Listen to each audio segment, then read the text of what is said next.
C'est une situation qualifiée de gravissime par la contrôleure générale des prisons, qui appelle même à la fermeture partielle de cet établissement pour mineurs. Cellules infestées par les fourmis, matelas se limitant à un simple morceau de mousse usagée, absence de drap, de kit d'hygiène et même de brosse à dents, Dominique Simoneau dresse un constat alarmant. On leur dit, regarde mon petit gars, c'est ça la République, t'es enfermé H24 dans une cellule pourrie, avec ton vieux matelas de mousse dégoûtant.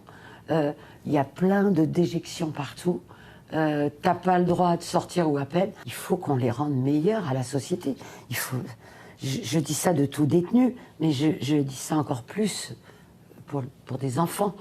Des enfants qui vivent dans des cellules couvertes de graffitis et parfois de matière fécale ou même de sang. Le rapport alerte également sur l'état des salles d'eau privatives. Pas de porte, un lavabo dont le robinet est parfois hors d'usage et des WC dans un état déplorable. Sur ces questions, le ministre de la Justice assure que des travaux ont été réalisés en mars dernier. Pour lui, le problème est ailleurs. Les défauts constatés s'expliquent davantage par les fortes dégradations commises par la population pénale mineure que par le manque d'entretien des unités de vie. Dominique Simoneau alerte également sur les quantités de nourriture distribuées et le non-respect des normes d'hygiène primaire. Mais ce n'est pas tout. Lors de sa visite, la contrôleure générale des prisons découvre des locaux barodés où sont enfermés les jeunes. Là, il y avait 2 gamins dans 2 cellules, enfin 2 endroits, où il n'y a rien pour s'asseoir, il n'y a pas de toilette, il n'y a pas de lit, il n'y a rien. C'est tout peint en gris, c'est avec des barreaux. Ils se tenaient aux barreaux. Il y en avait un qui avait fait pipi par terre.